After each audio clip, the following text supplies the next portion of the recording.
रायपुर सांसद रमेश बैस रायपुर पहुंचे हैं। सुनील सोनी को टिप्स देने के सवाल पर रमेश बैस ने कहा कि राम ने लक्ष्मण से कहा था रावण से कुछ विद्या लो।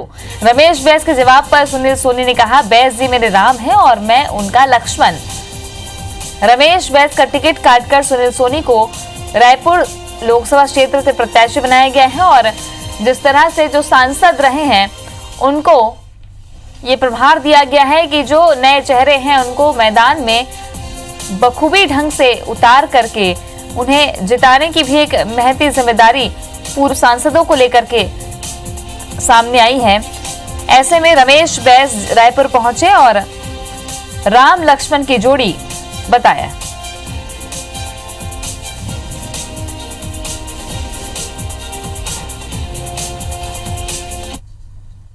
लोकसभा का चुनाव है। मैं पार्टी के आदेश को मानते हुए पार्टी मुझको जो भी आदेश करेगी मैं उसका पालन करूंगा और भरसक प्रयास करूंगा कि रायपुर लोकसभा से भारतीय जनता पार्टी का उम्मीदवार जीते।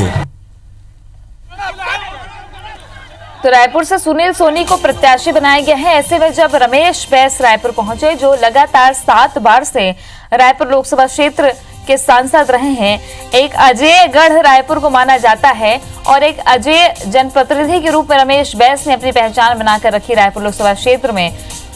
और अब जब चेहरा बदला गया है, सुनील सोनी जो 2 बार के महापौर रहे हैं रायपुर नगर निगम से, रायपुर शहर को बखूबी समझते हैं, रायपुर की जनता से मुखातिब होते रहते हैं, उनके सामने वर्तमान महापौर प्रमोद दुबे खड़े हैं।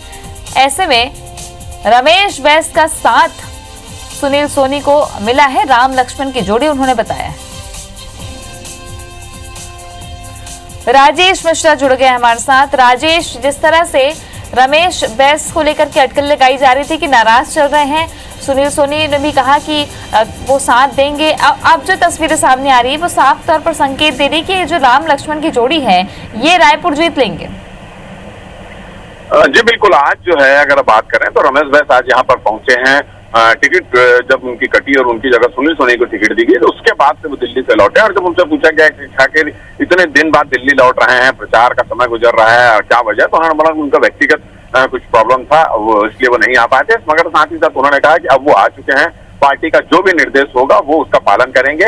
और जब उनसे पूछा गया कि मन में कोई कसक है क्या, टिकट जो कटी उसकी कोई कसक है, तो उन्होंने कहा कि ऐसी कोई बात नहीं है। जब उनसे पूछा गया कि सुनील सोनी को क्या टिप्स दिए हैं, क्योंकि आप 7 बार के लोकसभा क्षेत्र के विधायक सांसद रह चुके हैं, तो कुछ टिप्स दिए हैं, तो उन्होंने ये रामायण का जिक्र करते हुए कहा कि जब राम और रावण का युद्ध हो रहा था और जब रावण अंतिम उसमें समय में था तो राम ने लक्ष्मण को कहा था कि जाके रावण से कुछ टिप्स ले लो। इस तरह की बात उन्होंने की। जब उनसे ये पूछा गया कि इस पूरी परिस्थिति में जिसका आप उदाहरण दे रहे हैं तो ऐसी स्थिति में रावण क्या है, तो वो मौन हो गए। तब सुनील सोनी ने ये बात को छेड़ते हुए कहा, संभालते हुए कहा कि रमेश बैस राम है और वो उनके लक्ष्मण है। इस तरह की बात आज यहाँ पर रमेश बैस से चर्चा के दौरान यहाँ पर सामने में आई है। अगर हम बात करें तो आज काफी संख्या में समर्थक, रमेश बैस के समर्थक पहुंचे थे एयरपोर्ट और उन्होंने काफी भव्य उनका स्वागत हुआ और उससे काफी अभिभूत रमेश बैस नजर आया और उन्होंने कहा कि ये जो समर्थक हैं वो यही उनकी ताकत है, यही उनकी हिम्मत है और अपने पूरे कार्यकाल में यही उन्होंने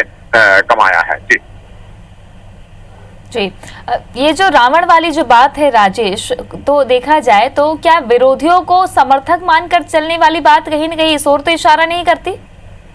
देखिए, आज जिस तरह से ये उदाहरण रमेश बैस ने दिया तो मुझको ऐसा लगता है कि शायद उनकी जुबान से वो कहना कुछ चाहते थे और कहे कुछ गए, और यही वजह है कि जब हमने उससे पूछा कि आज जो परिस्थिति, जो उदाहरण आप जो कह रहे हैं उसमें रावण कौन है, तो इसका वो जवाब नहीं दे पाए।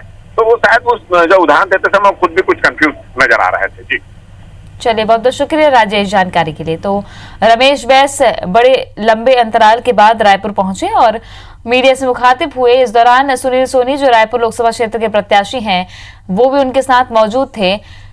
ये जो बयान उन्होंने दिया है इसके अलग अलग सियासी मायने निकाले जा रहे हैं। इसके जवाब पर सुनील सोनी ने कहा कि रमेश बैस राम है और वो लक्ष्मण, लेकिन ये जो रावण का तर्क है ये समझ से परे है, ये तो रमेश बैस ही जानेंगे। लेकिन सियासी गलियारों में हलचल एक बार फिर तेज हो गई।